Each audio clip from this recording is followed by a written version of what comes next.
le porte-parole de la plateforme de l'opposition ivoirienne, Afin Guessant, a qualifié lundi de fictif le taux de retrait de 41,15% des cartes d'électeurs annoncé par la commission électorale indépendante, c'est, dans le cadre de la présidentielle du 31 octobre 2020.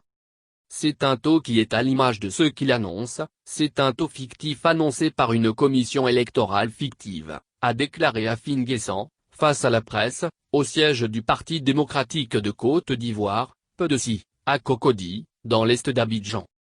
C'est comme si nous n'avons rien entendu parce que tout ce que cette commission fait est illégal, parce qu'elle n'est pas habilitée à organiser des élections en Côte d'Ivoire, a ajouté M. Afi. Il a soutenu que l'ACE, contesté par l'opposition, est un démembrement du RHDP, Rassemblement des Oufoutistes pour la démocratie et la paix, puisque les 577 salles locales sont dirigées par des secrétaires de section du RHDP, pouvoir.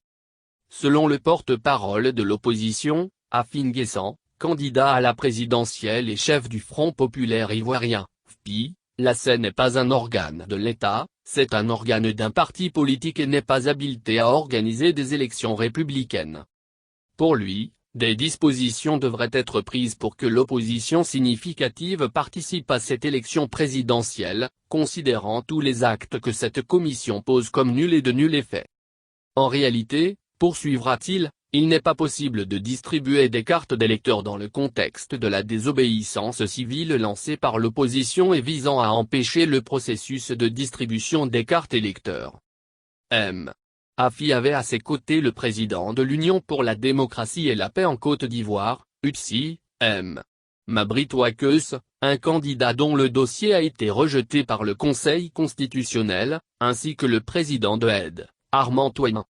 4 candidats ont été retenus, le 14 septembre 2020, par le Conseil constitutionnel sur 44 postulants, notamment M. Alassane Ouattara, Kouadio Konan-Bertin, Kakabe, Afin Guessant et le président du PDC, opposition, Henri Konan Bédié. En vue d'amener le gouvernement à dialoguer et engager les réformes souhaitées, M. Bédié a lancé un mot d'ordre de désobéissance civile, soutenu par l'ensemble des leaders de l'opposition, visant notamment à boycotter le scrutin. La plateforme de l'opposition qui se dit favorable à une facilitation internationale est celle de la CEDEAO, qui a déjà rencontré les partis, annonce qu'elle rejette d'avance les conclusions des observateurs à ce scrutin. L'ACE, institution en charge de l'organisation de l'élection présidentielle, a annoncé lundi que 308 388 électeurs ont effectivement retiré leur carte d'électeur, soit 41,15% des 495 082 électeurs inscrits, sur la période du 14 au 25 octobre 2020.